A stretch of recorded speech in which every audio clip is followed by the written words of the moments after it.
Hello friends, welcome to exam maniac. मैं हूं कृष्णा यादव और आज हम लोग पॉलिटी का chapter number 8 that is directive principle of state policy करेंगे। इसके पहले ऑलरेडी हम लोग ने एम लक्ष्मीकांत के 7 चैप्टर का वीडियो अपलोड कर दिया है। अगर आपने वीडियो नहीं देखा है तो आप नीचे इस वीडियो के नीचे डिस्क्रिप्शन बॉक्स में उनके लिंक दिए गए हैं और आप उनको देख सकते हैं। तो आज जो ये चैप्टर है डीपीएसपी, ये आपका एम लक्ष्मीकांत का 8वां चैप्टर है, राइट। सो हम लोग आज इसको स्टार्ट करते हैं। बेसिकली यहाँ पे अगर आप देखोगे तो चैप्टर नंबर है डीपीएसपी। इसको स्टार्ट करने से पहले कुछ कंसेप्ट समझते हैं। क्वेश्चन ये आता है कि डीपीएसपी का मतलब क्या होता है। देखो, डीपीएसपी का मतलब ये होता है, एक्चुअली कैसा था कि डीपीएसपी वाला जो सिस्टम है ये पहले मद्रास गवर्नमेंट से चालू हुआ था, राइट। मद्रास गवर्नमेंट से उस टाइम पे जब हमारे यहाँ पे ब्रिटिश रूल करते थे तो क्या होता था कि आपको शायद पता होगा कि जो बंगाल के गवर्नर था वो गवर्नर जनरल हुआ करते थे, राइट। और मद्रास और मुंबई के जो गवर्नर्स होते थे वो इनके अंडर में काम करते थे। तो क्या होता था कि एक लिस्ट ऑफ इंस्ट्रक्शंस, यानी कि एक इंस्ट्रक्शंस दिया जाता था मद्रास और मुंबई के गवर्नर्स को। किसके through? Governor general of Bengal. वो उस इंस्ट्रक्शंस में लिखता था कि आपको अपने स्टेट में या अपने आप को प्रोविंस में क्या करना है, ये सब, ये व्हाट टू डू, ऐसा एक लिस्ट भेजता था कि आपको आपके स्टेट में क्या करना है, स्कूल्स बनाने हैं, कॉलेजेस बनाने हैं, ठीक है, जो भी है। तो इस तरह से क्या होता था, ये यानी कि बंगाल के गवर्नर जनरल के थ्रू ये इंस्ट्रक्शंस किसको दिए जाते थे? मद्रास से गवर्नर जनरल और मुंबई के गवर्नर जनरल को दिए जाते थे। इसीलिए इसको क्या बोला जाता है? इंस्ट्रूमेंट ऑफ इंस्ट्रक्शंस, यानी लिस्ट ऑफ इंस्ट्रक्शंस या इंस्ट्रूमेंट ऑफ इंस्ट्रक्शन बोला जाता था, ठीक है। अब इंस्ट्रूमेंट ऑफ इंस्ट्रक्शन का मतलब क्या है कि सेंट्रल गवर्नमेंट ने इसमें कुछ इंस्ट्रक्शंस लिखे हैं और इसको फॉलो करना हर स्टेट के लिए जरूरी था उस टाइम पे, ठीक है। उसके बाद क्या हुआ कि ये इंडिया जब इंडिपेंडेंस हो गया, 1950 में इंडिया इंडिपेंडेंस हो गया, तो इन्होंने एक्चुअली इंडिया में ये जो डीपीएसपी का कंसेप्ट है ये आयरलैंड से लिया, ठीक है, आयरलैंड से लिया। आयरलैंड में एक्चुअली जो डीपीएसपी है वो बहुत डीप में है। आयरलैंड में जो डीपीएसपी है वो बहुत ही ज़्यादा डीप रूटेड है, ठीक है। इसका मतलब क्या हुआ? डीप रूटेड है, इसका मतलब क्या हुआ? इसका मतलब ये होता है कि वहाँ पे आयरलैंड में क्या किया जाता है कि जो गवर्नमेंट की तरफ से एवरी इंडिविजुअल को प्रोटेक्शन एंड केयर प्रोवाइड किया जाता है। फॉर एग्जांपल, वहाँ पे अगर बेबी बॉर्न होता है तो उसका एक इंस्पेक्टर आता है, चेक करता है कि आप कहीं पे बेबी को किसी भी तरह का तकलीफ तो नहीं दे रहे हैं। फिर दूसरा इंस्पेक्टर या फिर कोई ऑफिसर आता है, वो चेक करता है कि बेबी को फूड में क्या दिया जाना चाहिए, ठीक है।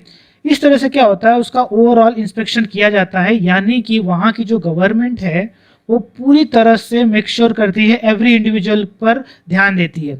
इसी चीज़ को देखते हुए ये देखा गया कि इससे सोसाइटी जो होती है बहुत ज़्यादा अच्छा डेवलप करती है। इसलिए गवर्नमेंट ऑफ इंडिया ने भी जो डीपीएसपी वाला कंसेप्ट था उसको हम लोग ने आयरलैंड से लिया है। लेकिन इसको हम लोग ने एज इट इज़ आयरलैंड से नहीं लिया है, इसमें हम लोगों ने कुछ मॉडिफिकेशंस भी किए हैं।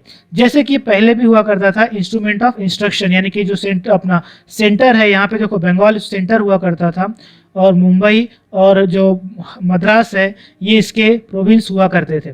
तो जिस सेंटर जो इंस्ट्रक्शन देता था वो इनको फॉलो करना पड़ता था। ऐसे ही हमारे यहाँ पे जो डीपीएसपी है वो कुछ इसी तरह का है, जहाँ पे क्या किया जाना है कि यहाँ पे जो सेंटर इंस्ट्रक्शंस देता है उसको स्टेट फॉलो करते हैं। इसमें और भी बहुत ज़्यादा टेक्निकल वर्ड्स है, हम लोग आगे देखते हैं। यहाँ पे देखो, directive principle of the state policy constitution का 4th पार्ट में है, ठीक है। और आर्टिकल कहाँ है? आर्टिकल नंबर 36 से लेके आर्टिकल नंबर 51 तक है, ठीक है।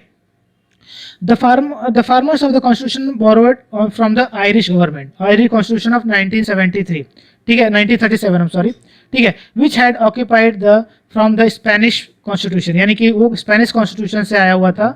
लेकिन ये आयरिश जो गवर्नमेंट थी वो इसको बहुत ही ज़्यादा डीपली या फिर बहुत ही ज़्यादा बारीकी से एग्जीक्यूट करती थी, यानी कि पर पर्सन के ऊपर यहाँ पे को ध्यान दिया जाता था, उसके डेवलपमेंट के बारे में उसके डेवलपमेंट के लिए कोशिश की जाती थी, राइट। आपको पता होगा आयरलैंड में कैसा है, बच्चों को मारा नहीं जा सकता। बच्चे चाहे कितना भी मस्ती करें, कुछ भी करें, बट कोई भी पेरेंट्स अपने बच्चों को नहीं मार सकता है। क्यों नहीं मार सकता है? क्योंकि यहाँ पे ऐसा माना जाता है कि अगर आप बच्चों को बचपन में मारोगे तो उनके दिल में एक डर पैदा हो जाता है और फिर इन फ्यूचर क्या होता है कि बड़े डिसीजन लेने में वो बच्चा डरता है।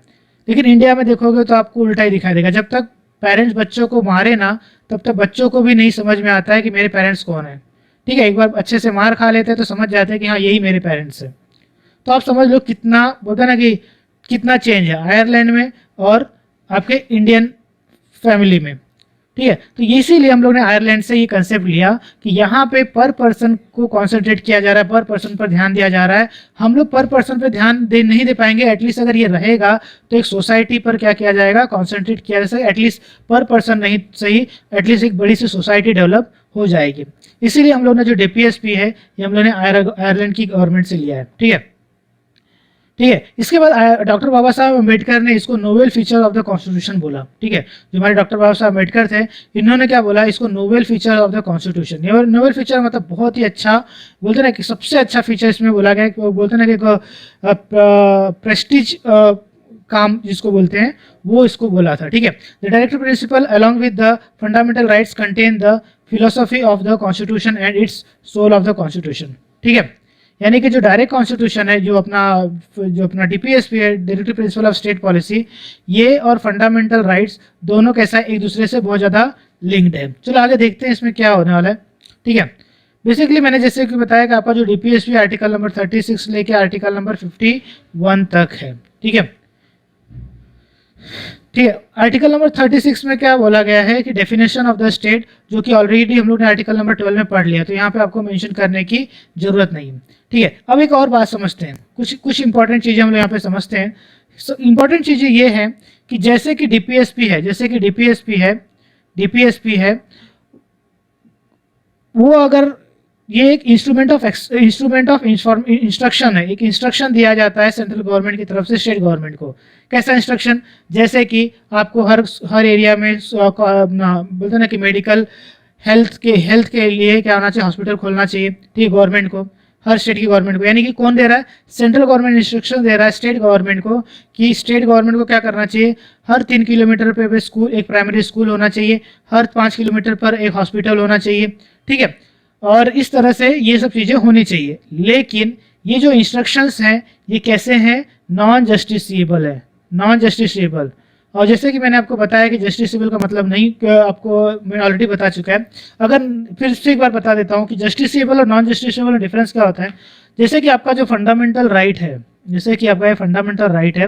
ये जस्टिसेबल है। जस्टिसेबल का मतलब अगर आप एक फंडामेंटल राइट को किसी ने वायलेट किया तो आप कोर्ट में जा सकते हो, उसके अगेंस्ट में आप जजमेंट ले सकते हैं।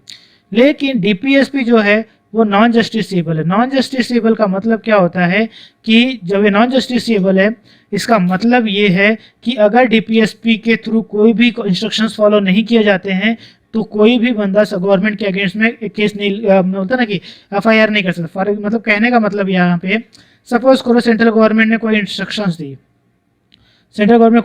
दी, लेकिन हो सकता है स्टेट गवर्नमेंट के पास उतने पैसे ना हो या फिर वो इंस्ट्रक्शन इस स्टेट के लिए एप्लीकेबल ना हो, तो स्टेट गवर्नमेंट उस इंस्ट्रक्शंस को फॉलो नहीं करेगी।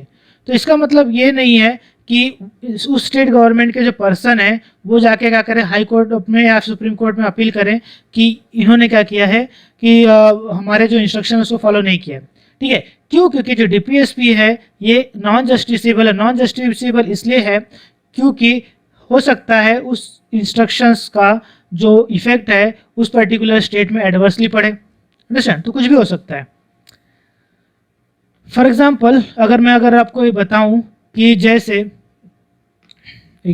जैसे कि सपोज करो हम लोग ने बचपन से ये पढ़ा है कि सुबह जल्दी उठना चाहिए। ठीक है, सुबह जल्दी उठना चाहिए। सेकेंड चीज़ क्या है कि वॉशरूम जाने के बाद फिर आपको ब्रश करने चाहिए। ठीक है, हमेशा जो हमारे रिस्पेक्टेड पर्सन्स होते हैं उनकी रिस्पेक्ट करनी चाहिए। ठीक है, और रात को जल्दी 10 बजे ही सो जाना चाहिए। ऐसे सब क्या है, ये एक अच्छा लाइफ जीने के लिए इंस्ट्रक्शंस दिए गए हैं। राइट, ये सोसाइटी के इंस्ट्रक्शन है कि अगर आपको अच्छी लाइफ जीना है तो आप क्या करो, ये सब चीज़ों को फॉलो करो। लेकिन क्या ये सभी लोगों के लिए पॉसिबल है? कल कोई नाइट ड्यूटी में काम करके आता है तो क्या उसके लिए सुबह 6 बजे उठना पॉसिबल है? नहीं है। राइट, क्यों नहीं है? क्योंकि उसकी कंडीशंस अलग है, उसका सिनेरियो अलग है। तो इसका मतलब ये नहीं है कि अगर ये जो पर्टिकुलर जो आपका फंडामेंटल राइट्स है या फिर जो इंस्ट्रक्शन है ये बेसिकली कैसे हैं, किसी भी तरह से आपके ऊपर बाइंडिंग नहीं है। बाइंडिंग का मतलब बाध्यकारी नहीं है। और मैंने जैसे कि बताया कि जो आपका डीपीएसपी यानी directive principle of state policy, यहाँ पे स्टेट की पॉलिसी बताई जा रही है जो कि इंस्ट्रक्शन सेंट्रल गवर्नमेंट की तरफ से इंस्ट्रूमेंट के ऑफ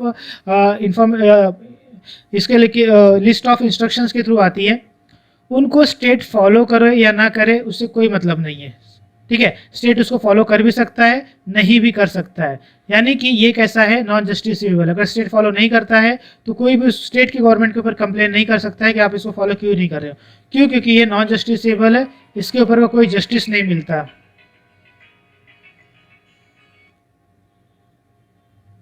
ठीक है, इसके ऊपर कोई जस्टिस नहीं मिलता है।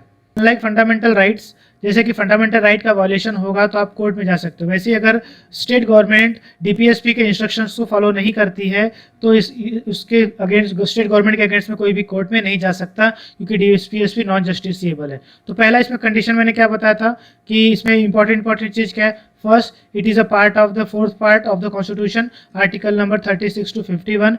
Second part, it is taken by the Irish government, ठीक है। और थर्ड थिंग इज व्हाट कि it is non justiciable. Non justiciable का पीछे मैंने एग्जांपल बता दिया कि जो स्टेट, जैसे कि अपना सेंट्रल गवर्नमेंट ने इंस्ट्रूमेंट ऑफ एनडीपीएस में लिखा कि हर स्टेट को अपने हर 3 किलोमीटर के ऊपर स्कूल बनाने चाहिए, ठीक है। लेकिन हो सकता है वो स्टेट में उतने बच्चे ही ना हो, राइट, वो स्टेट में पॉपुलेशन बहुत ज़्यादा कम हो, वो डिस्ट्रिक्ट में पॉपुलेशन बहुत ज़्यादा कम हो। तो अगर आप स्कूल बना देते हो 3 किलोमीटर पे और पॉपुलेशन बहुत ही कम है तो वो स्कूल क्या हो जाएगा, वेस्ट हो जाएगा, यानी कि उसका जो पैसा है वो वेस्ट हो जाएगा, ठीक है। तो वहाँ की गवर्नमेंट क्या करेगी, 3 किलोमीटर में स्कूल बनाने की बजाय 5 किलोमीटर बनाएगी, 7 किलोमीटर में एक स्कूल बना देगी। क्यों? क्योंकि जब वहाँ पे पॉपुलेशन कम है, जैसे कि सिक्किम हो गया, पॉपुलेशन कम है, तो वहाँ पे इतने सारे स्कूल बना के करेंगे क्या। लेकिन इंस्ट्रूमेंट ऑफ अपना जो डीपीएसपी है उसमें साफ साफ इंस्ट्रक्शन है सेंट्रल गवर्नमेंट की तरफ से कि आपको हर 3 किलोमीटर पे क्या बनाना चाहिए, आपको स्कूल बनाना चाहिए। लेकिन इससे क्या होगा, पैसा भी वेस्ट होगा और हो सकता है उस स्टेट गवर्नमेंट के पास उतना पैसा ना हो कि हर 3 किलोमीटर पे स्कूल बना पाए। तीसरी चीज़ क्या हो सकती है, तीसरी चीज़ क्या हो सकती है कि सेंट्रल गवर्नमेंट, स्टेट गवर्नमेंट क्या करेगा कि उसके पास अगर पैसे नहीं है, या फिर ऐसा बोल सकता है ना कि, तो इस तरह से क्या है कि ये जस्टिसेबल नहीं है। समझ में आया, ये जस्टिसेबल नहीं है, ठीक है। तो आई होप इतना चीज़ें आपको समझ में आ रहेंगी। चलो हम लोग article number 36 not at all important for you, तो आर्टिकल नंबर 36 पढ़ने की जरूरत नहीं है। उसके बाद आर्टिकल नंबर 37। अब ये आर्टिकल नंबर कहाँ से कहाँ तक, आर्टिकल नंबर 36 to 51, यानी कि हम लोग को बहुत सारे आर्टिकल्स पढ़ने, और ये इंपॉर्टेंट, ये जो चैप्टर है ये इंपॉर्टेंट है अपने आर्टिकल्स के लिए। इससे रिलेटेड जो आर्टिकल्स है वो पूछे जाते हैं, राइट। जैसे कि पंचायती राज के लिए कौन सा आर्टिकल है, ठीक है। 44 अपना जो 44 आर्टिकल है ये बेसिकली क्या बोलता है, सिविल कोड, सिविल, एक मिनट, एवरीवन मतलब सभी के लिए एक तरह का सिस्टम होना चाहिए, ठीक है। One nation one, central government की तरफ से एक इंस्ट्रक्शंस दिए जाते हैं डीपीएसपी के थ्रू, लेकिन स्टेट गवर्नमेंट उसको माने या ना माने ये पूरी तरह से स्टेट गवर्नमेंट के ऊपर होता है। इसके ऊपर अगर वो नहीं सुनता, अगर स्टेट गवर्नमेंट नहीं सुनता है, मतलब कहने वाला स्टेट गवर्नमेंट उसमें फॉलो नहीं करता है, तो फिर वो क्या हो जाएगा, नेचर का मतलब क्या है कि उसको आप इसको लेकर किसी कोर्ट में नहीं जा सकते, ठीक है। अब देखते हैं features of the directive principle क्या है। The state should keep in mind while formulating policies and enacting laws, ठीक है। जो डीपीएसपी में लिखा है उसको ध्यान में रखते हुए स्टेट क्या करेंगी, पॉलिसीज बनाएंगी और लॉ बनाएंगी, ठीक है। There are the constitutional instructions और a recommendation to the state in a legislative, executive and administrative matters, ठीक है। So these are the some important point which should be keep in mind by the state while working on the or making policies, right। The directive principle resemble the instrument of instructions। देखा मैंने जैसे बोला था कि instrument of instruction है enumerated in the Government of India Act of 1935। The word of Dr. B.R. Ambedkar, the directive principles are like the instrument of instruction which were issued to the governors general and to the governors of the colonies। जब हमारे British rule के time पर ये जो हमारी colony, हम India as a British की colony हुआ करते थे, तो वहाँ पे जो सेंट्रल गवर्नमेंट यानी कि जो गवर्नर जनरल होता था उसके थ्रू ये इंस्ट्रक्शंस दिए जाते थे किसको, गवर्नर्स ऑफ द प्रोविंस, ठीक है, British governor under the government of India act 1935। They are instructions to be the legislature and executive। This instruction to the ये जो इंस्ट्रक्शंस होता है लेजिस्लेटिव एग्जीक्यूटिव के थ्रू होता है। The directive principle constitute a very comprehensive economic social and political programme. ठीक है, हाँ मतलब जो आपका डीपीएसपी है ये एक comprehensive social economical and political programme for the modern democracy, यानी जो अपना अभी का जो डेमोक्रेसी है इसके लिए एक बहुत ही ज़्यादा इंपॉर्टेंट रोल प्ले करता है। They aim at to realise the idea of justice, liberty, equality and fraternity as outlined. ठीक है, so these are some important thing. उसके बाद क्या, economical social and economical and social democracy in the country, यानी कि India में कैसा लाना है, इकोनॉमिकल एंड सोशल डेमोक्रेसी लाने के लिए भी इनका इस्तेमाल किया गया है। ठीक है, अब देखते हैं classification of directive principle of state policy क्या है। क्लासिफिकेशन जो है हमारा जो डीपीएसपी है इसको 3 पार्ट में क्लासीफाई किया है। ठीक है, जो पहला पार्ट है वो सोशलिस्ट प्रिंसिपल, जैसे कि मैंने आपको पहले ही बताया है कि सोशलिस्ट क्या होते हैं, कम्युनिस्ट क्या होते हैं।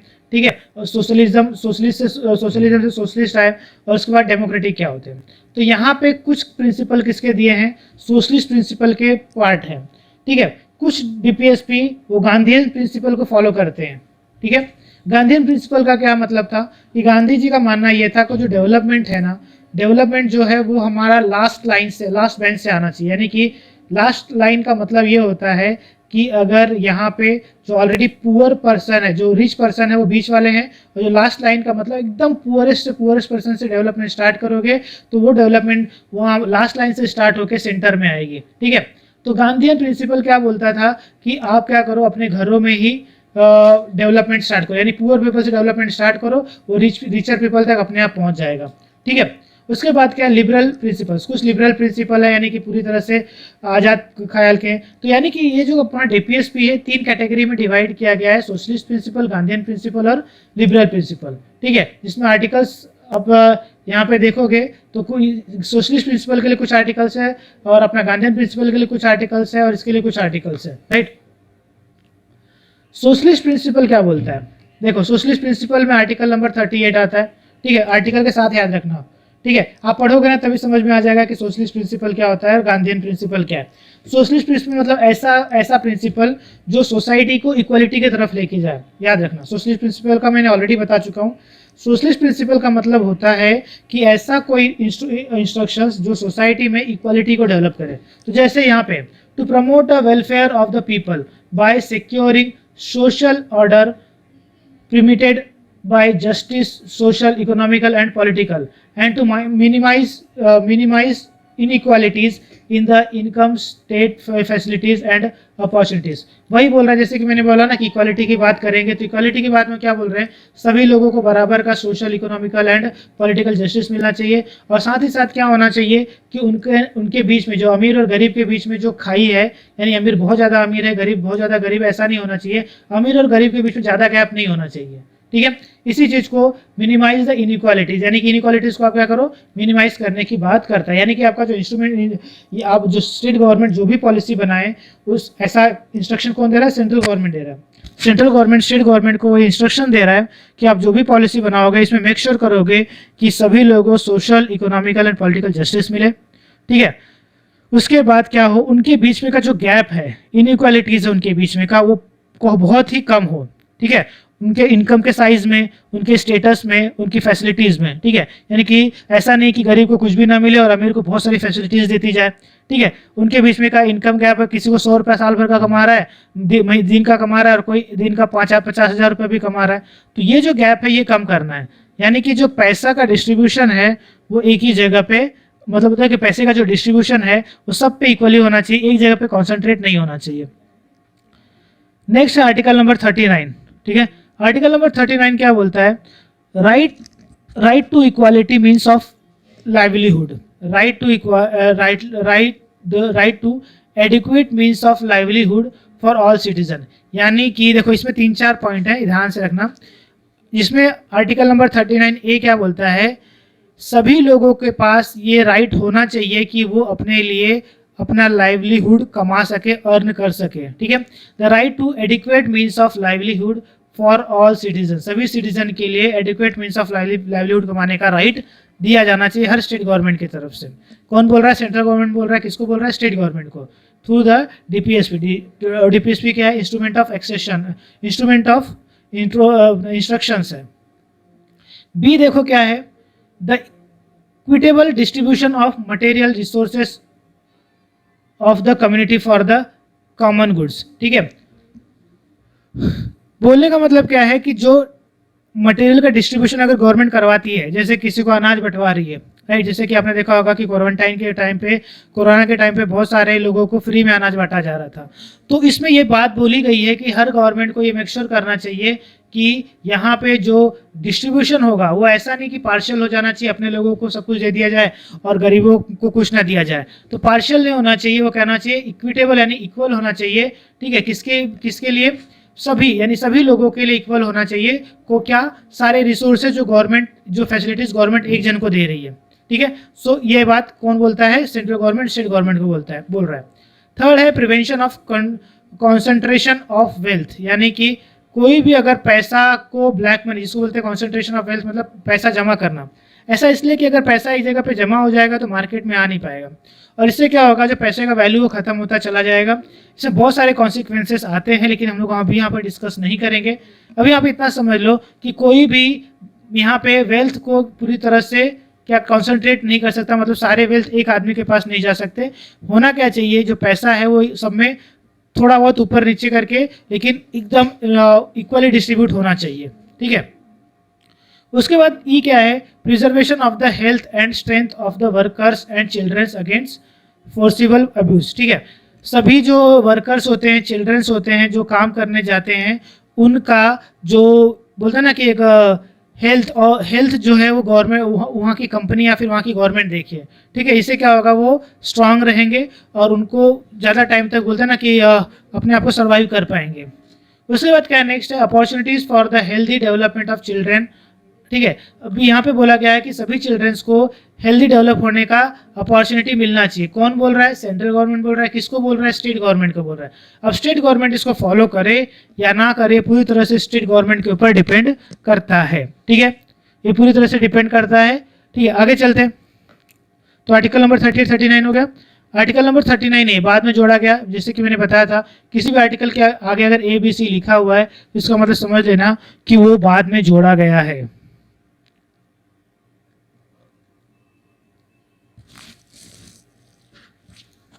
देखो, आर्टिकल नंबर 39 ये बोलता है to promote the equality, equal justice and provide a free legal aid to the poor. यानी कि सेंट्रल गवर्नमेंट, स्टेट गवर्नमेंट बोल रहा है कि आपको क्या करना चाहिए, आपका इक्वल जस्टिस की बात करनी चाहिए, उसको फेमस करना चाहिए। दूसरी चीज़ वैसा, अगर आपको कोई पुअर मिलता है, गरीब मिलता है, तो उसको सपोर्ट भी करना चाहिए, लीगली सपोर्ट भी करना चाहिए। ठीक है, जैसा कि मैंने आपको बताया है कि अगर आपने कोई केस किया है, ठीक है, और आपके पास पैसे नहीं है, तो होगा क्या, अगर आपने सुप्रीम कोर्ट या हाई कोर्ट में ये प्रूफ कर दिया कि मेरे पास पैसे नहीं वकील को हायर करने का, तो गवर्नमेंट क्या करती है, आपको खुद का वकील, यानी गवर्नमेंट की तरफ से एक वकील को क्या करती है, अपॉइंट करती है। ठीक है, गवर्नमेंट की तरफ से एक वकील को अपॉइंट करती है।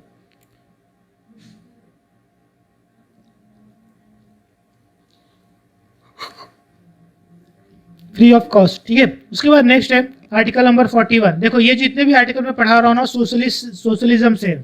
इसके बाद आर्टिकल आप देखोगे ना, कहीं कहीं पे 41 आएगा, 42 आएगा, 42 बाद में आएगा, 45 पहले आ जाएगा। इससे मत घबराना, एक्चुअली इसको बाइफरकेट किया गया है सोशलिस्ट में, डेमोक्रेटिक में, और आपका जो हम लोगों ने ऊपर बाइफर्केशन देखा था उसके अकॉर्डिंगली इसको बाइफरकेट किया गया। तो ये आर्टिकल नंबर 41 याद रखना क्या बोलता है, to secure the right to work, to education and public assistance in case of unemployment, old age, sickness and displacement. ठीक है, कहने का मतलब क्या है, to education and to public assistance. ठीक है, पब्लिक असिस्टेंस का मतलब क्या होता है, देखो यहाँ तो समझ में, राइट टू वर्क, सभी को काम करने का राइट है। टू एजुकेशन, सभी को एजुकेशन लेने का राइट होना चाहिए। और टू पब्लिक असिस्टेंस, यानी कि पब्लिक असिस्टेंस का मतलब देखो समझते हैं। यहाँ पे होता क्या है कि बहुत सारे स्टेट में क्या होता है कि अनएम्प्लॉयमेंट कंपनसेशन देती है स्टेट गवर्नमेंट। ठीक है, अनएम्प्लॉयमेंट कंपनसेशन का मतलब होता है बेरोजगारी भत्ता। इसका मतलब ये है कि अगर कोई बंदा उस स्टेट का बेरोजगार है, तो गवर्नमेंट क्या करती है, उसको खर्च के लिए, एक्सपेंसेस के लिए कुछ अमाउंट डिक्लेयर कर देते कि हर महीने में उसके हाथ में वो पैसा आता है, और जब तक उसको जॉब नहीं मिलता वो पैसा उसको मिलता रहता है। जैसे 1000 रुपया 2000 रुपया जो भी गवर्नमेंट डिसाइड करे उस स्टेट की, वो क्या करते हैं, बेरोजगारी भत्ता उनको देते रहते हैं, राइट। तो इस तरह से क्या होता है, ये होता है public assistant during the unemployment, यानी कि कोई अनएम्प्लॉयड है तो स्टेट गवर्नमेंट की जिम्मेदारी बनती है तो उसको पब्लिक असिस्टेंट दिया जाए, और जब तक उसको जॉब नहीं लगता तब तक उसको कुछ पैसे दिए जाते हैं। यहाँ पे इंडिया में तो नहीं चलता है, लेकिन फॉरेन कंट्री में मोस्टली जितने भी कंट्रीज होते हैं सब जगह पे ऐसे सिस्टम होते हैं। फॉर एग्जाम्पल अगर आप अमेरिका में देखोगे तो यूएसए में क्या होता है कि every person has the unemployment compensation. Government जब तक उनको जॉब नहीं लगता तब तक $1000 एज अ अनएम्प्लॉयमेंट कंपनसेशन देती है कि जब तक उनको जॉब नहीं लगता। लेकिन जब एक बार जॉब लग जाता है तो फिर उनको अनएम्प्लॉयमेंट कंपनसेशन नहीं दिया जाता है, ठीक है। तो इससे बहुत सारी चीज़ें हैं जहाँ पे गवर्नमेंट क्या करती है, असिस्टेंट प्रोवाइड करती है ड्यूरिंग द अनएम्प्लॉयमेंट, ठीक है। उसके अलावा हर स्टेट गवर्नमेंट को ओल्ड एज होम बनवाना चाहिए ओल्ड और सिक पर्सन के लिए, ठीक है। एंड जो डिस्प्लेस हो गए अपने घरों से, जैसे किसी को उनके घर से निकाल देते हैं, किसी को माँ बाप को ऐसा छोड़ देते हैं, तो ऐसे लोगों के लिए ये स्टेट गवर्नमेंट की जिम्मेदारी होती है कि स्टेट गवर्नमेंट उनके लिए ओल्ड एज होम और उनके लिए और भी फैसिलिटीज़ प्रोवाइड करवाए। लेकिन अगर स्टेट गवर्नमेंट इसको नहीं करता है तो ऐसा नहीं कि वहाँ के लोग स्टेट गवर्नमेंट के अगेंस्ट में एक्शन ले सकते हैं और कोर्ट में जा सकते हैं। ये पूरी तरह से नॉन जस्टिसिएबल है। स्टेट गवर्नमेंट चाहेगा तो करेगा, स्टेट गवर्नमेंट चाहेगा तो नहीं करेगा। इसके ऊपर कोई भी एक्शन या कोर्ट में जाके उसके अगेंस्ट में कोई भी PIL फाइल नहीं की जा सकती, ठीक है। उसके बाद नेक्स्ट है आपका article number 42, to make a provision for just and human conditions of work and maternity relief, ठीक है। अब ये भी बोला गया है कि हर स्टेट को मेक श्योर करना चाहिए कि वहाँ पे जो भी ऑर्गेनाइजेशन है या जो भी गवर्नमेंट ऑर्गेनाइजेशन है या फिर गवर्नमेंट या फिर प्राइवेट ऑर्गेनाइजेशन है, हर जगह पे जो काम करने का जो कंडीशन है वो ह्यूमैनिटेरियन होना चाहिए, यानी कि इंसानों के काम करने लायक होना चाहिए। ऐसा नहीं है कि एक छोटा सा जगह लिया, वहाँ पे आपने क्या किया, बहुत सारे लोगों को ठूस दिया, उसी में जब काम कर रहे हैं। फॉर एग्जांपल जैसे कि आपने एक शॉप लिया, अब उस शॉप में आपने क्या किया, बहुत छोटी शॉप थी, उसमें आपने क्या किया, बीच में एक पार्टीशन डाल दिया, ठीक है। अब ये फर्स्ट फ्लोर हो गया और ये ग्राउंड फ्लोर हो गया। लेकिन ये बीच में पार्टीशन डालने से क्या हुआ कि यहाँ के जो इस नीचे रहने वाले आदमी हैं उनको झुक के चलना पड़ेगा, बिकॉज छोटा शॉप था तो ऊपर वाले को भी झुक के चलना पड़ेगा। तो ऐसा कंडीशन नहीं किया जा सकता। इसीलिए आपने देखा होगा आपका जो सीलिंग होता है उसका हाइट मिनिमम डिफाइन किया गया है 11 फीट। 11 फीट से नीचे का आपका सीलिंग नहीं हो सकता, ठीक है। नॉर्मल एक अगर आप रेसिडेंशियल हाउसेस बनाते हो तो 11 फीट या 10 फीट, उससे कम आपका सीलिंग नहीं हो सकता, क्योंकि ऑन एन एवरेज इंडिया में ऐसा देखा गया है कि 10 फीट अगर एक पर्सन हाथ उठाता है पूरा तो 10 अगर 5 फीट मतलब 6 फीट 6.5 फीट 7 फीट तक जाता है वो, ठीक है। तो इसीलिए उसका सर सीलिंग में ना लगे, उसका हाथ सीलिंग में ना लगे और वो प्रॉपरली स्टैंड हो जाए, खड़ा हो सके, उतना ज़्यादा हाइट होना ही चाहिए।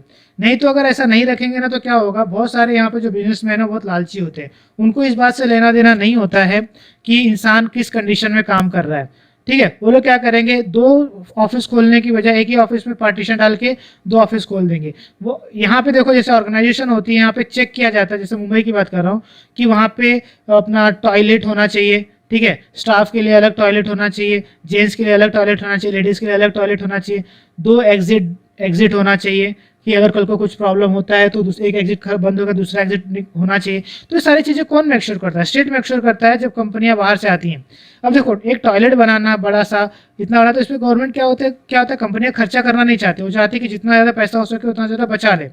लेकिन यहाँ पे स्टेट गवर्नमेंट की जिम्मेदारी होती है कि जो भी कंपनी यहाँ पे आया तो उनको मेक श्योर करवाओ कि आपको ये सब चीज़ें फुलफिल करनी पड़ेगी। फॉर एग्जांपल पहले देखो नाइट में लड़कियाँ काम करने आती थी तो उनको किसी भी तरह का फैसिलिटी नहीं था, लेकिन अब पिक एंड ड्रॉप की फैसिलिटी मिलती। क्यों? क्योंकि इसमें बहुत ज़्यादा लोगों का यहाँ पे क्या बोलते हैं उसको, बहुत सारा रेप्स हुए, आपने देखा होगा लड़कियों के साथ बदतमीजियाँ हुई। तो गवर्नमेंट ने कंपलसरी कर दिया है कि अगर आप कोई भी कंपनी नाइट में ड्यूटी करवाती है तो चाहे आदमी हो चाहे औरत हो, उसको आपको पिक एंड ड्रॉप फैसिलिटी देनी ही पड़ेगी। अंडरस्टैंड? तो क्यों ऐसा हुआ? क्योंकि यहाँ पे बोला गया है कि जो भी कंडीशन होगा वो ह्यूमैनिटेरियन कंडीशन होगा। Thank you. ठीक है, इतना समझ में आया आप लोगों को? आगे चलते हैं। नेक्स्ट है to secure living wages. decent standard of life and social and cultural opportunities for all workers। ठीक है, एक मिनट तैयार किया जाता है।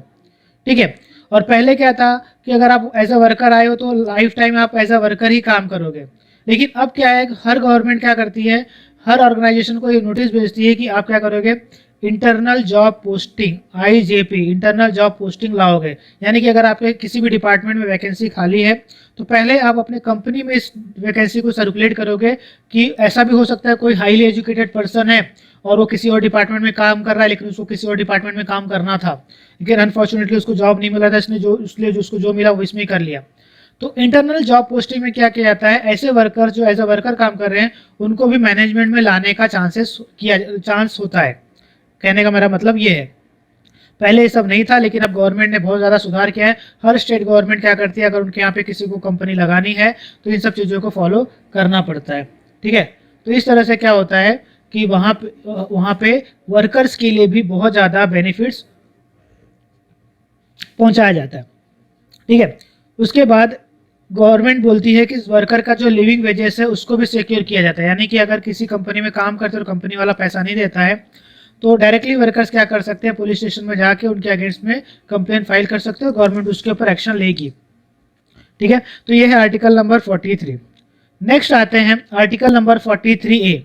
ठीक है, ये बाद में जोड़ा गया, मतलब to take a step to secure the participation of workers in the management of the industries. यानी यही मैं जो पहले ऊपर बताया था आपको कि अभी जो वर्कर एज अ वर्कर अगर डिपार्टमेंट में आते हैं तो जरूरी नहीं कि वर्कर हमेशा रहें, उनको चांस मिलना चाहिए कि वो क्या करे, मैनेजमेंट में भी आ सके। अगर उनके पास उतना टैलेंट है तो, उनके पास उतना एजुकेशन क्वालिफिकेशन है तो वो मैनेजमेंट में भी आने को उनको चांस मिलना चाहिए। आर्टिकल नंबर 43A में ऐड किया गया। ठीक है, देखो 43 के बाद डायरेक्ट 47 आ रहा है। ऐसा इसलिए हो पा रहा है क्योंकि हम लोग जो पढ़ रहे हैं वो सोशलिस्ट कैटेगराइज करके पढ़ रहे हैं, राइट, कि सोशलिस्ट प्रिंसिपल कौन कौन से है।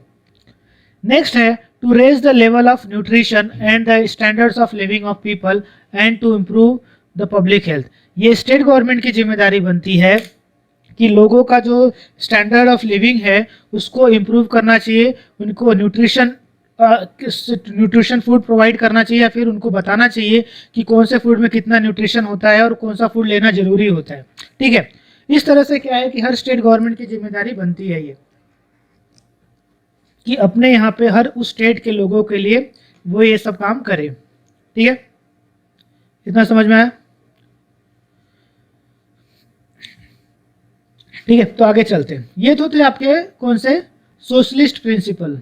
ठीक है, जैसे सोशलिस्ट प्रिंसिपल दिख रहा है आपको, सोशलिस्ट प्रिंसिपल थे। अब हम लोग आ जाते हैं गांधीयन प्रिंसिपल पे। गांधीयन प्रिंसिपल क्या बोलते हैं? गांधीयन प्रिंसिपल में अगर आप देखोगे तो पहला जो आर्टिकल नंबर 40 है वहां पे हम लोगों ने 38, 39A देखा था और डायरेक्टली 41 देखा था। यहाँ पे देखो 40 जो है वो गांधीयन प्रिंसिपल है, और ये जो 40 है बहुत ही ज़्यादा इंपॉर्टेंट है और बहुत बार क्वेश्चन में आया हुआ है। गांधी जी गाँव की बात करते हैं और गाँव से रिलेटेड चीज़ों को डेवलप करने की कोशिश करते हैं। तो इसमें देखो, to organise the village panchayat and endow them with the necessary powers and authority to enable them to functions of units of self government। याद रखना इसका मतलब क्या बोल रहे हैं गांधी जी कि हर गांव में क्या होना चाहिए, एक विलेज पंचायत होना चाहिए। विलेज पंचायत में ग्राम प्रधान को उस गांव के डेवलपमेंट के लिए जरूरी पावर्स है वो उसको सब वो देना चाहिए। और इसी आर्टिकल के थ्रू हमारा जो पंचायती राज, हम आगे पढ़ेंगे पंचायती राज, ये सिस्टम डेवलप हुआ जिसको बोलते हैं थर्ड गवर्नमेंट, थर्ड टायर। यानी हमारी गवर्नमेंट एक सेंट्रल गवर्नमेंट है और एक स्टेट गवर्नमेंट है और एक तीसरा जो उसको बोलते हैं लोकल गवर्नमेंट भी बोलते हैं या थर्ड गवर्नमेंट भी बोलते हैं। ठीक है, तो जो थर्ड गवर्नमेंट जो बनाया गया ये इसी प्रिंसिपल के थ्रू बनाया गया है कि कोई भी जो है हर गांव में एक ग्राम पंचायत होना चाहिए। इसका मतलब क्या है कि गांव के लोगों को खुद पावर मिले कि वो क्या करे, अपना डेवलपमेंट कर सके। ठीक है, वो खुद का डेवलपमेंट कर सके, ऐसा पावर उनके ही हाथों में दिया जाना चाहिए, क्योंकि अगर कोई उनका डेवलपमेंट और करेगा तो वो उतना अच्छे से डेवलप नहीं कर पाएगा। ठीक है, आगे चलते हैं। आर्टिकल नंबर 43 बोलता है to promote the cottage industries on an individual और cooperation business rule in rural areas. Right. उनका मानना मतलब गांधीयन प्रिंसिपल के हिसाब से गवर्नमेंट, हर स्टेट गवर्नमेंट को क्या करना चाहिए, कॉटेज इंडस्ट्री, कॉटेज इंडस्ट्री का मतलब कैसा होता है, लोग पहले क्या करते थे, घरों में ही सामान बनाते थे। जैसे उनका घर है तो घरों में बैठ के वो, आपने देखा होगा कि बहुत सारे सामान वो लोग बनाते हैं, फिर वो घरों में सामान बनाने के बाद फिर उसको बाजार में बेच के आ जाते हैं, राइट, जिसको बोलते हैं कॉटेज इंडस्ट्री। तो गांधी जी का मानना ये था कि हम लोग को बड़ी बड़ी इंडस्ट्री लगाने से अच्छा है कॉटेज इंडस्ट्रीज को डेवलप करना चाहिए, जिससे कि ज़्यादा से ज़्यादा लोगों को जॉब मिलेगा और ज़्यादा से ज़्यादा लोगों को पर डेवलपमेंट आएगा, ठीक है। तो इसीलिए गांधी जी के प्रिंसिपल के हिसाब से डीपीएसपी इस चीज़ को रखा गया है कि हर स्टेट गवर्नमेंट की जिम्मेदारी बनती है कि वो वहाँ के एरिया में कॉटेज इंडस्ट्री को डेवलप करे, क्योंकि कॉटेज इंडस्ट्री क्या करती है, सबसे ज़्यादा जॉब प्रोवाइड करती है, ठीक है। फिर वो मैन और वुमेन, क्योंकि वुमेन्स क्या हैं, घर से बाहर नहीं निकल पाती हैं, तो उनको मेन स्ट्रीम में लाने के लिए कॉटेज इंडस्ट्री एक बहुत ही अच्छा ऑप्शन हो सकता है, ठीक है।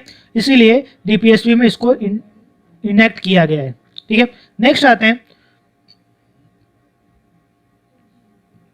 To promote voluntary formation, automation, functioning, democratic control and professional management of cooperative societies, ठीक है। बोला क्या गया है कि सभी लोगों को, जो भी लोग हैं, अगर वो चाहते हैं कि कोऑपरेटिव सोसाइटी बनाएं, जैसे कि आप किसी सोसाइटी में रहते हो तो वहाँ उसको क्या बोलते हैं, कोऑपरेटिव हाउसिंग सोसाइटी। क्यों? क्योंकि ये रेसिडेंशियल वाला है, इसलिए हाउसिंग सोसाइटी बोलते हैं। तो गांधी जी के हिसाब से हर ऑर्गेनाइजेशन में एक कोऑपरेटिव सोसाइटी बननी चाहिए। ये कोऑपरेटिव सोसाइटी प्रॉपरली वर्क करेगी और इससे क्या होगा, ज़्यादा से ज़्यादा लोगों को बेनिफिट होगा। मेनली उनका जो कॉन्सेंट्रेशन होता था रूरल डेवलपमेंट की तरफ होता था, क्योंकि उनका मानना ये था कि अगर डेवलपमेंट गाँव से होगी तो वो शहरों तक आसानी से पहुँच जाएगी। जबकि जो प्रैक्टिकली पॉसिबल क्या है, प्रैक्टिकली जो होता है वो डेवलपमेंट शहरों में होता है और वो गांव तक बढ़ता है, लेकिन जो डेवलपमेंट शहरों में होता है बहुत दूर तक नहीं जा पाता, लास्ट पर्सन तक नहीं पहुंच पाता है डेवलपमेंट, ठीक है। इसलिए इंडिया में आप देखोगे आपको गरीबी अभी भी दिखाई देती है, ठीक है। आगे चलते हैं। नेक्स्ट है to promote the educational and economical interest of SCs, STs and other workers sections of the society and to protect them from the social injustice and exploitation, ठीक है। यानी कि ये हर स्टेट गवर्नमेंट की जिम्मेदारी है कि वो अपने यहाँ पे जो SC और ST कैटेगरी के जो लोग हैं उनको प्रोटेक्ट करे, उनके कल्चर को प्रोटेक्ट करे, ठीक है,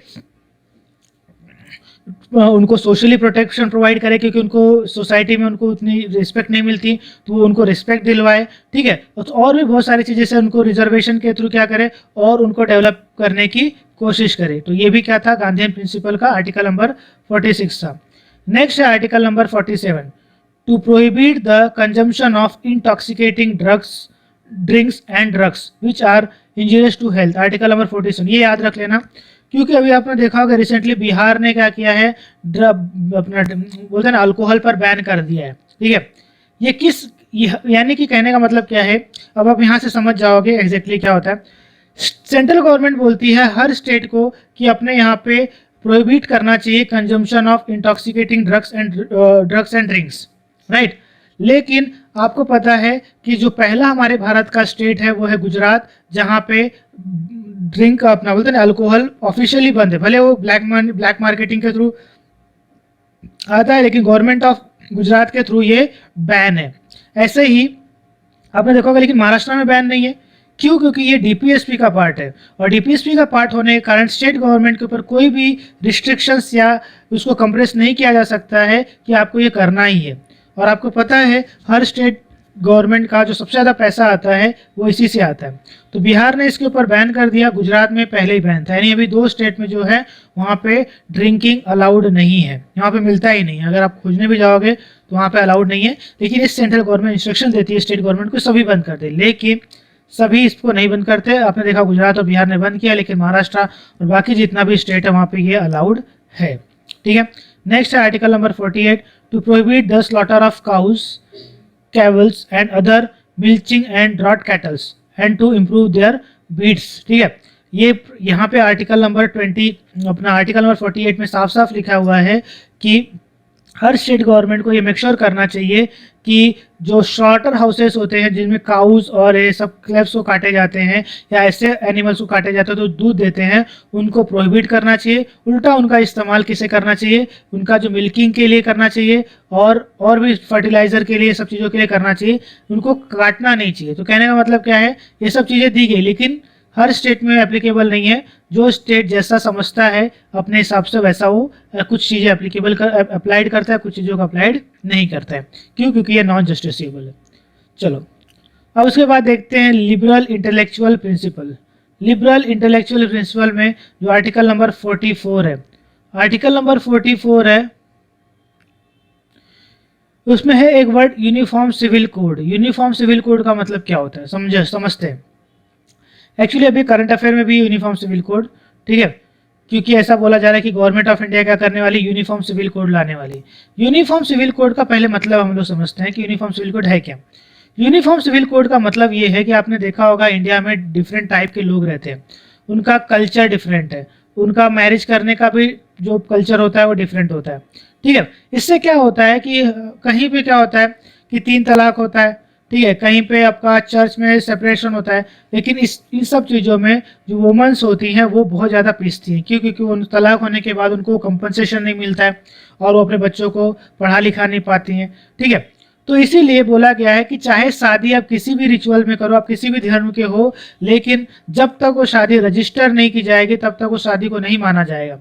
और कोई भी धर्म का बंदा बिना हाई कोर्ट की परमिशन के, यानी कि अगर आपको तलाक लेना है तो डायरेक्टली आप आपस में तलाक नहीं दे सकते किसी को, आपको क्या करना पड़ेगा, हाई कोर्ट में अपील करनी ही पड़ेगी तलाक के लिए। इससे क्योंकि हाई कोर्ट विल डिसाइड कि कितना कंपनसेशन जरूरी है किसी औरत को सर्वाइव करने के लिए। ऐसे क्या होता है, लोग 2 लाख 4 लाख 5 लाख रुपए दे देते हैं और उसके बाद वो बेचारी लाइफ टाइम के लिए क्या होती है, ऐसे घूमती रहती है, अपने बच्चों का पेट भरना रहता है तो गलत कामों में इन्वॉल्व हो जाती है। इसलिए गवर्नमेंट चाहती है कि यूनिफॉर्म सिविल कोड लाया जाए और ये आर्टिकल नंबर 44 में मेंशन है। अभी तक का इसको बोला जाता है अनटच्ड लेटर, अनटच्ड लेटर या अनओपन्ड लेटर। क्यों? क्योंकि ये जब से हमारा कॉन्स्टिट्यूशन बना है तब से हमारे इस कॉन्स्टिट्यूशन में तो है, लेकिन किसी भी गवर्नमेंट ने इसको इम्प्लीमेंट करने की कोशिश नहीं की, इसीलिए इसको क्या बोलते हैं, अनटच्ड लेटर, ठीक है। नेक्स्ट आता है आपका आर्टिकल नंबर 45। आर्टिकल नंबर 45 क्या बोलता है, to provide early childhood care and education for all the children until they complete the age of 6 year. ये 9 नहीं है, 6 ईयर है, ठीक है। तो क्या हुआ, बोला, देखो मैंने आपको शायद एक बार बताया था, पहले आर्टिकल नंबर 21A जो कि राइट टू एजुकेशन है, राइट टू एजुकेशन है, ये पहले उसका पार्ट नहीं था। बाद में 2002 में क्या किया गया, इसको फंडामेंटल राइट्स से अपना डीपीएसपी से निकाल के कहाँ पे ला दिया गया, फंडामेंटल राइट्स में ला दिया गया। तो जैसे फंडामेंटल राइट्स में आया तो बहुत सारी जगहों पे स्कूल एंड कॉलेजेस खुलने लगे, लेकिन जहां से इसको निकाला गया था वहां पे एक चीज रखी गई, आर्टिकल नंबर 45 में रखा ये गया कि अभी सभी पेरेंट्स की, यानी कि हर स्टेट की जिम्मेदारी बनती है कि वो मेक श्योर करे कि जो अर्ली चाइल्डहुड एंड एजुकेशन है वो हर स्टेट गवर्नमेंट अपने वहाँ के चिल्ड्रंस को प्रोवाइड करे। अनटिल कब तक, जब तक वो एज ऑफ 6 नहीं हो जाते हैं। To provide early childhood care and education for all children until they complete the age of 6 years, ठीक है। और उसके बाद 6 ईयर से लेकर 14 ईयर्स तक का तो कंपलसरी फंडामेंटल राइट है कि उनको एजुकेशन प्रोवाइड करना ही करना है, ठीक है। तो ये उनके लिए जो छोटे बच्चे होते हैं, 6 साल से छोटे होते हैं, उनके लिए प्रावधान किए गए, ठीक है। नेक्स्ट है article number 48, to organise the agriculture and animal husbandry on a modern and scientific lines, ठीक है। यानी कि जो आपका डीपीएसपी में एक और बात बोली गई है कि आपको क्या करना चाहिए, ऑर्गेनाइज कल्चर और एनिमल हस्बेंड्री को साइंटिफिकली इंप्रूव करना चाहिए, जिससे ज़्यादा से ज़्यादा लोगों का डेवलपमेंट हो पाए। जैसे कि फॉरेन कंट्रीज़ में टेक्नोलॉजीज़ का इस्तेमाल किया जाता है इन सब चीज़ों को करने के लिए, ऑर्गेनाइज एग्रीकल्चर और उसके बाद एनिमल हस्बेंड्री के लिए। तो ऐसे असिस्टेंस गवर्नमेंट क्या कर सकती है, स्टेट गवर्नमेंट क्या कर सकती है, लोगों को दे सकती है, जिससे लोगों को एक सोर्स ऑफ इनकम बने, ठीक है, और वो उस चीज़ों में इंटरेस्ट ले और डेवलप करें, ठीक है। और उसके बाद है article number 48A। Article number 48A बोलता है to protect and improve the environment, to safeguard the forest and wild life, article 10, ठीक है। कहने का मतलब क्या है कि हर स्टेट गवर्नमेंट की जिम्मेदारी होती है कि उसके एरिया में आने वाले वाइल्ड लाइफ सेंचुरीज वहाँ पे रहने वाले, जंगलों में रहने वाले एनिमल्स और जो भी मैमल्स हैं उनको प्रोटेक्शन की जिम्मेदारी किसकी होती है? स्टेट गवर्नमेंट की होती है। और स्टेट गवर्नमेंट को क्या करना चाहिए? इन सब चीज़ों पे काम करते हुए उनको ना सिर्फ प्रोटेक्शन बल्कि उनके रहने के लिए जगह भी देनी चाहिए। अंडरस्टैंड? उनके लिए आर्टिफिशियल अगर घर बनाना पड़े तो आर्टिफिशियल बनाइए, लेकिन किसी भी तरह से एनिमल्स को क्या करिए? प्रोटेक्ट कीजिए। ठीक है। और आजकल तो ये बहुत ही ज़्यादा इंपॉर्टेंट हो गया है, क्योंकि ग्लोबल वार्मिंग की वजह से दुनिया में जो जंगल हैं वो कटते चले जा रहे हैं, और अगर ये एनिमल पूरी तरह से ख़त्म हो जाते हैं तो इससे बहुत ज़्यादा एडवर्स इफेक्ट पड़ेगा इन अर्थ के ऊपर। ठीक है, क्योंकि आपको पता है एनवायरनमेंट में everyone is linked with the other. ठीक है, सांप जो चूहा है वो सांप से लिंक्ड है, सांप ईगल से लिंक्ड है, और ईगल जैसे कि अगर सांप सारे के सारे सांप को मार दोगे तो चूहों की जो जनसंख्या है वो बहुत ज़्यादा बढ़ जाएगी, सारे के सारे ईगल को मार दोगे तो सांपों की जनसंख्या बहुत बढ़ जाएगी। तो कहने का मतलब क्या है? एक दूसरे को लोग काउंटर मेजर करते हैं, तो इसीलिए गवर्नमेंट को क्या करना चाहिए? इन सब चीज़ों को प्रोटेक्शन प्रोवाइड करना चाहिए। ठीक है, यानी कि पूरे के पूरे एनवायरनमेंट को प्रोटेक्शन प्रोवाइड करना चाहिए। ऐसा किसका बोलना है? सेंट्रल गवर्नमेंट का बोलना है। किसको बोलना है? स्टेट गवर्नमेंट को बोलना है। ठीक है, लेकिन स्टेट गवर्नमेंट माने ना माने ये स्टेट गवर्नमेंट के ऊपर डिपेंड करता है। अब है आर्टिकल नंबर 49।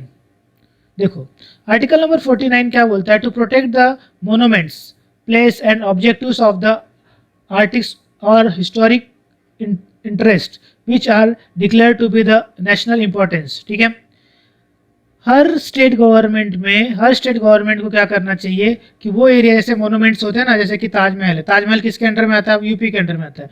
तो ये इंस्ट्रक्शन सेंट्रल गवर्नमेंट की तरफ से स्टेट गवर्नमेंट की दी जा रही है कि आपको ताजमहल को प्रोटेक्ट करके रखना है, उसके हिस्टोरिकल कल्चर को प्रोटेक्ट करके रखना है। ठीक है, जैसा भी है वो हमारा नेशनल मोनूमेंट्स है, और जब नेशनल मोनूमेंट्स है तो उसको प्रोटेक्शन की जिम्मेदारी गवर्नमेंट की बनती है।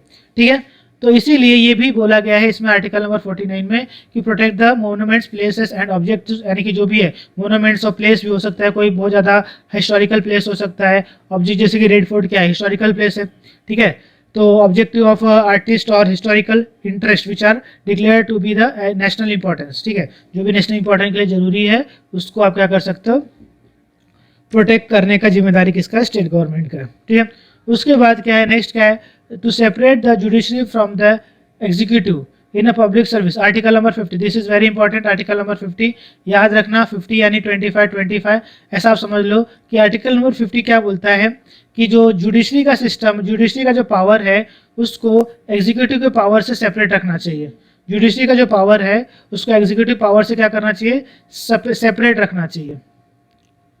ठीक है, जुडिशरी का जो पावर है उसको एग्जीक्यूटिव के पावर से सेपरेट रखना चाहिए। एक मिनट। Civil court. ठीक है, सेशन कोर्ट का मतलब क्या होता है? जब किसी कोर्ट में क्राइम से रिलेटेड केसेस चलते हैं तो उसको सेशन कोर्ट बोलते हैं। इसको हम लोग डिटेल में पढ़ेंगे, हम लोग जब अपना जुडिशरी करेंगे तब इस। ठीक है, अभी यहाँ पे खाली इतना समझ लो कि जुडिशरी का काम क्या है? जजमेंट देना। ठीक है, उसका काम लॉ बनाना नहीं है, ना ही पार्लियामेंट के इसमें इंटरफेयर करना है। उसी के बाद एग्जीक्यूटिव। एग्जीक्यूटिव का मतलब क्या है? समझो कि देखो पार्लियामेंट का काम होता है, पार्लियामेंट का क्या काम है? रूल्स एंड रेगुलेशंस बनाना, पॉलिसी बनाना, रूल एंड पॉलिसी बनाना। उसका काम सिर्फ बनाना होता है, उसका काम है उसको इम्प्लीमेंट करना नहीं होता है। ठीक है, उसको इम्प्लीमेंट करना नहीं होता, उसका काम सिर्फ क्या होता है? बनाना। इम्प्लीमेंट कौन करता है? एग्जीक्यूटिव करता है। एग्जीक्यूटिव यानी आईएएस ऑफिसर, आईपीएस ऑफिसर क्या करते हैं? अपने अपने डिस्ट्रिक्ट में। ठीक है, और जितनी भी अथॉरिटीज़ हैं वो क्या करती है? उस पर्टिकुलर पॉलिसी और रूल्स को एग्जीक्यूट करती हैं।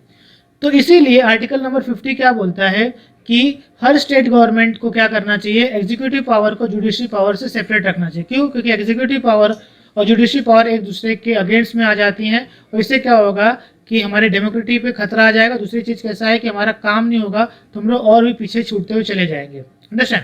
इसलिए बोला गया है कि जुडिशरी पावर और एग्जीक्यूटिव पावर को सेपरेट कर रखना चाहिए। तो ये आर्टिकल नंबर 50 याद रख लेना, बहुत इंपॉर्टेंट है। उसके बाद नेक्स्ट है article number 51। This is very important. To promote international peace and security and maintain just and honorable relation between the nations, to foster respect for the international law and treaty or obligations, and do encourage settlement of international disputes by actually क्या होता है? जैसे कि बहुत सारे state का जो border है वो दूसरे कंट्री से लगता है, जैसे कि यूपी का बॉर्डर नेपाल से लगता है। ठीक है, बिहार का भी बॉर्डर किससे लगता है? नेपाल से लगता है। वेस्ट बंगाल का बॉर्डर आप देखोगे तो भूटान से लगता है, ठीक है। असम का बॉर्डर भी अपना इससे लगता है। तो कहने का मतलब क्या है कि ऐसे स्टेट जिनका बॉर्डर इंटरनेशनल लेवल पर किसी और कंट्री के साथ शेयर होता है, तो ऐसे एक्चुअली मेनली उन लोगों के लिए है, ऐसे स्टेट्स के लिए है जिन जो अपना बॉर्डर किसी इंटरनेशनल कंट्री के साथ शेयर करते हैं। तो हो सकता है कि अपना गवर्नमेंट की कोई लॉ की वजह से हमारे जो इंटरनेशनल रिलेशन वो ख़राब हो जाए, क्योंकि यहाँ पे इंटरनेशनल रिलेशन संभालने वाला कौन है? स्टेट गवर्नमेंट, सेंट्रल गवर्नमेंट है। और हो सकता है स्टेट गवर्नमेंट की कोई पॉलिसी की वजह से, क्योंकि उसका पड़ोसी है, तो हमारे जो रिश्ते हैं वो ख़राब हो जाए। इसीलिए सेंट्रल गवर्नमेंट क्या बोलती है स्टेट गवर्नमेंट के कि आप जो भी पॉलिसी बनाओगे ये मेक श्योर करोगे कि कहीं ऐसा ना हो कि जो स्टेट गवर्नमेंट की जो पॉलिसी है वो हमारे इंटरनेशनल रिलेशनशिप को ख़राब कर। जैसे कि वेस्ट बंगाल का जो बॉर्डर है, त्रिपुरा का जो बॉर्डर है वो बांग्लादेश से मिलता है। तो कल को वेस्ट बंगाल ने कोई ऐसी लॉ बनाया, ऐसा पॉलिसी बनाया जिससे क्या हुआ कि बांग्लादेश क्या हुआ, गुस्सा हो गया। और इससे क्या होगा कि बांग्लादेश से वेस्ट बंगाल का रिलेशन तो नहीं है, लेकिन बांग्लादेश से इंडिया का रिलेशन है, तो वो रिश्ते खराब हो सकते हैं। इसीलिए यहाँ पे स्टेट गवर्नमेंट ने सेंट्रल गवर्नमेंट ने स्टेट गवर्नमेंट को इंस्ट्रक्शंस दिया है कि आप क्या करोगे, आर्टिकल नंबर 51 के थ्रू मेक श्योर करोगे कि आपकी वजह से इंटरनेशनल रिलेशनशिप खराब ना हो, ठीक है, और वर्ल्ड में एक पीस बना रहे। So these are the some important points, ठीक है। तो आर्टिकल नंबर 51 याद, एक बार फिर से इसको देख लेते हैं। आर्टिकल नंबर 40 और मतलब यहाँ पे इसको आगे देखेंगे, तो इसको थोड़ा सा आगे देख लेते हैं क्या है। न्यू डायरेक्ट प्रिंसिपल, कुछ नए डायरेक्टिव प्रिंसिपल्स को क्या किया गया है, ऐड किया गया है, राइट। जैसे 42nd कॉन्स्टिट्यूशन अमेंडमेंट एक्ट 1967 के थ्रू 4 नए डायरेक्टिव प्रिंसिपल को ऐड किया गया, ठीक है। कभी 42nd कॉन्स्टिट्यूशन अमेंडमेंट 1976 में, ठीक है। जैसे कि मैंने आपको ऑलरेडी बताया है, ये आपको तो बाय हार्ट ही कर लेना है पूरा, ये हर बार हर क्वेश्चन में आपको आएगा, ऑलमोस्ट हर जगह आपको देखने को मिलेगा। तो इसमें ऐड क्या क्या किया गया है? ऐड ये पहला किया गया है to secure the opportunity for healthy development of child, ठीक है, to secure opportunities for healthy development of child, यानी कि हर स्टेट गवर्नमेंट को ये मेक श्योर करना चाहिए कि जो वहाँ पे चाइल्ड हैं उनका जो डेवलपमेंट है वो हेल्दी होना चाहिए। इसके लिए गवर्नमेंट क्या करती है, आपने देखा होगा मिड डे मील चला रही है। मिड डे मील के साथ साथ क्या करती है, वहाँ पे जो गवर्नमेंट है वैक्सीनेशन का प्रोग्राम चलाती है। कहाँ पे? स्टेट गवर्नमेंट में, ठीक है। स्टेट गवर्नमेंट के लोग क्या करते हैं, हर बच्चे को वैक्सीन प्रोवाइड करते हैं, ठीक है, वैक्सीनेट करते हैं उनको। तो ये सब क्या है, सब गवर्नमेंट की तरफ से हमारे बच्चों के लिए, यानी कि जो हमारे जो बच्चे हैं वो उनका हेल्दी डेवलपमेंट होना चाहिए, ये सब किया जाता है, ठीक है। ना सिर्फ गाँव में बल्कि शहरों में भी ये होता है, ठीक है। तो हर स्टेट गवर्नमेंट की जिम्मेदारी है। दूसरा है to promote the equal justice and to provide a free legal aid, ठीक है। ये भी सरकार की ही जिम्मेदारी है। हर स्टेट गवर्नमेंट की जिम्मेदारी ये होती है कि इक्वल जस्टिस हमेशा हर जगह पे फैलाए, यानी सभी को इक्वल बताएं। और अगर वहाँ पे कोई ऐसा बंदा है जो लीगल एड नहीं ले पा रहा, उसके पास पैसे नहीं है, तो गवर्नमेंट ऑफ उस पर्टिकुलर स्टेट की जिम्मेदारी बनती है कि वो क्या करे, उस पर्टिकुलर पर्सन को लीगल एडवाइजर प्रोवाइड करे, ठीक है, लीगल एडवाइजर प्रोवाइड करे। नेक्स्ट है आपका, आगे देखते हैं, to take steps to secure the participation of workers in the management of industry, यानी कि बोला क्या गया है कि हम लोग को कुछ स्टेप्स लेने चाहिए जिससे कि जो वर्कर्स हैं वो क्या होने चाहिए, वो मैनेजमेंट में भी जा सके। जैसे कि मैंने बताया कि हर स्टेट गवर्नमेंट क्या करती है, इसके लिए आईजेपी, इंटरनल जॉब पोस्टिंग वाला सिस्टम लगाती है। इससे क्या होता है कि उनको पार्टिसिपेट वर्कर्स इन द, ठीक है, इससे क्या होता है कि जो वर्कर्स होते हैं उनको अलग से मैनेजमेंट में जाने का चांस मिल जाता है, ठीक है। और इससे एक अच्छी बेहतरीन क्वालिटी के पर्सन्स को वहाँ पे हम लोग फाइंड कर सकते हैं, ठीक है।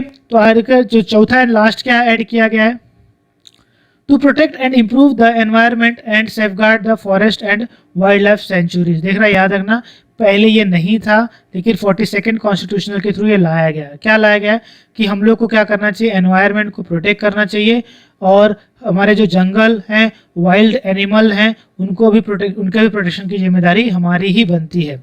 तो आर्टिकल, ये 4 आर्टिकल जो हैं ये बाद में ऐड किए गए हैं इसमें, ठीक है, ये 4 आर्टिकल्स बाद में ऐड किए गए हैं। नेक्स्ट है 44th constitutional amendment act of 1978। 44th constitutional amendment act of 1978, मतलब बाद में भी चेंज किया गया था उसमें। इसमें क्या किया गया है, added on one more new directive principle. पहले इसके पहले जो भी अमेंडमेंट हुए थे उसमें 42nd कॉन्स्टिट्यूशन अमेंडमेंट के थ्रू 4 DPSP और ऐड किए गए थे, जो कि 1976 में हुआ था। अब जो अमेंडमेंट हो रहा है 44th कॉन्स्टिट्यूशन अमेंडमेंट हो रहा है और 1978 में हो रहा है, ठीक है। इसमें एक और कॉन्स्टिट्यूशन अमेंडमेंट अपना DPSP ऐड किया गया है, वो क्या है, which requires the state to minimise inequality in income status facilities and opportunities. यानी कि हर स्टेट की जिम्मेदारी बनती है कि आप अपने सोसाइटी में इक्वालिटी मेंटेन करो, यानी कि अगर कहीं पे पैसा ज़्यादा है तो वहाँ से किसी भी तरह से पैसे निकाल के वो जहाँ पे कम पैसे हैं, यानी कि जिस सोसाइटी गरीब है उसके डेवलपमेंट के लिए आप लगा सकते हो, ठीक है। उसके बाद एक और अमेंडमेंट हुआ, 86 कॉन्स्टिट्यूशन अमेंडमेंट हुआ 2002 में। दे change the subject matter of article number 45। और याद है आपको आर्टिकल नंबर 45 क्या बोलता है, uniform civil code. Uniform civil code का मतलब क्या है, यूनिफॉर्म सिविल कोड का मतलब क्या है कि सभी के लिए एक समान कानून होना चाहिए, चाहे वो किसी भी जाति किसी भी धर्म के लोग हैं, सभी के लिए एक समान कानून होना चाहिए। इसको बोलते हैं यूनिफॉर्म सिविल कोड, ठीक है। यहाँ पे देखो 86 कॉन्स्टिट्यूशन अमेंडमेंट में बोला गया है कि जो आर्टिकल नंबर 14 है, 14 and made elementary education of fundamental rights under the article number 421A, ठीक है। पेरेंट्स की जिम्मेदारी बनती है, हर पेरेंट्स की जिम्मेदारी बनती है कि वो अपने बच्चों को अर्ली चाइल्डहुड केयर दे, ठीक है, एंड उसको अर्ली एजुकेशन भी प्रोवाइड करे until they complete the age of 6 year. Complete होने तक उनको अर्ली चाइल्डहुड एजुकेशन और जो चाइल्ड केयर होता है वो प्रोवाइड किया जाना चाहिए, ठीक है। ये जो पर्टिकुलर चीज़ है वहीं पे रखा गया जहाँ पे पहले ये अपना जिस पार्ट में DPSP में राइट टू एजुकेशन लिखा गया था, राइट। नेक्स्ट है आपका 97th कॉन्स्टिट्यूशनल अमेंडमेंट 2001 में एक और चीज़ ऐड की गई, न्यू डायरेक्टिव प्रिंसिपल ऐड किया गया रिलेटेड टू कोऑपरेटिव सोसाइटीज़। यानी कि बीच में क्या हुआ था कि कोऑपरेटिव सोसाइटी का कंसेप्ट तो था, लेकिन वो कैसे फंक्शन होगा, कैसे एग्जीक्यूट होगा, उससे रिलेटेड बहुत सारे डाउट्स थे। तो 2011 में गवर्नमेंट ने क्या किया कि एक और नया अपना अमेंडमेंट किया DPSP में और बोला कि हर स्टेट गवर्नमेंट के अंदर कोऑपरेटिव सोसाइटी इस्टेब्लिश होनी चाहिए, promote voluntarily formation, automation, functioning, democratic control and professional management होना चाहिए, अंडरस्टैंड। तो इस तरह से क्या हुआ कि वहाँ पे आप देखोगे तो आपको मिलेगा कि कोऑपरेटिव हाउसिंग सोसाइटी, आप देखो हर जगह पे कोऑपरेटिव हाउसिंग सोसाइटी वाला सिस्टम चलने लगा है, ठीक है। तो ये था ये चैप्टर DPSP का, और DPSP से आपको एक क्वेश्चन आ सकता है। मेनली इसमें जो क्वेश्चन पूछे जाते हैं वो आर्टिकल्स को लेके पूछे जाते हैं, या तो ऐसा पूछ लिया जाएगा कि किस आर्टिकल्स में लिखा हुआ है equal pay for equal work, ठीक है, या फिर ऐसा पूछ लिया जाएगा कि किस आर्टिकल में लिखा हुआ है यूनिफॉर्म सिविल कोड, ठीक है। तो यानी मेनली आर्टिकल से पूछा जाता है और आर्टिकल के नंबर्स याद रखने आपको इसमें जरूरी होते हैं, ठीक है। यहाँ तक समझ में आप लोगों को। तो आगे यहाँ पे चलते हैं, तो ये चैप्टर आपका यहाँ पे खत्म हो जाता है, यानी कि हम लोग ने चैप्टर नंबर 8 खत्म कर लिया है। लेकिन जैसा कि मैंने आपको बोला है कि हम लोग हर चैप्टर से रिलेटेड उसके लास्ट ईयर के आए हुए क्वेश्चंस को भी सॉल्व करेंगे। तो यहाँ पे देखते हैं क्वेश्चन क्या है, देखो चलो हम लोग क्वेश्चन स्टार्ट कर लेते हैं। The instrument of instructions contained in the government of India act 1935 have been incorporated in the constitution of India in the year of 1950 as 2010 and cultural opportunities. इसमें से क्या एग्जैक्टली पूछा क्या गया है, which of the above are Gandhian principles that are reflecting in the directive principle of state policy. आप मुझे बताओ कि इसमें से कौन सा गांधीयन प्रिंसिपल में आता है। जैसे कि मैंने बताया कि आपका जो DPSP है वो 3 कैटेगरी में डिवाइडेड है, गांधीयन प्रिंसिपल, ठीक है, उसके बाद सोशलिस्ट प्रिंसिपल, और एक क्या है आपका दूसरा वाला। तो इसमें पूछा क्या है, ऊपर में से कौन सा गांधीयन प्रिंसिपल को रिफ्लेक्ट करता है। तो बताइए आप कमेंट में, अगर आप क्या करिए वीडियो को पॉज कर दीजिए और इसके बारे में सोचिए और फिर आप आंसर आप कमेंट्स में दे सकते। Cottage industry in India in rural area, ये भी गांधीयन प्रिंसिपल में ही बोला गया है। तो इस तरह से अगर आपको इसमें से एक का भी याद होता तो आप क्या कर सकते थे, एलिमिनेशन मेथड के थ्रू क्या कर सकते थे, इस क्वेश्चन का आंसर दे सकते थे, अंडरस्टैंड। चलो आगे चलते हैं, क्वेश्चन देखो। Which of the following provisions of the Constitution of India have a bearing on education? ठीक है, इसमें क्या है, which of the following provision of the constitution of India have bearing on education. पहला दिया गया है directive principle of state policy, rural and urban local bodies, 5th schedule, 6th schedule, 7th schedule. ठीक है, select the correct answer using the code given below. ठीक है, इसका answer बताओ कमेंट्स में। एक दो बार और देख लेंगे तो आपके टीपीएसपी से रिलेटेड जितने भी डाउट्स हैं वो सॉल्व हो जाएंगे। और अगर आपको ये वीडियो अच्छा लगा है तो आप मुझ इससे प्लीज़ शेयर कीजिए, सब्सक्राइब भी कीजिए, लाइक कीजिए, और यहीं पे हम लोग इसको ख़त्म करते हैं। Thank you very much.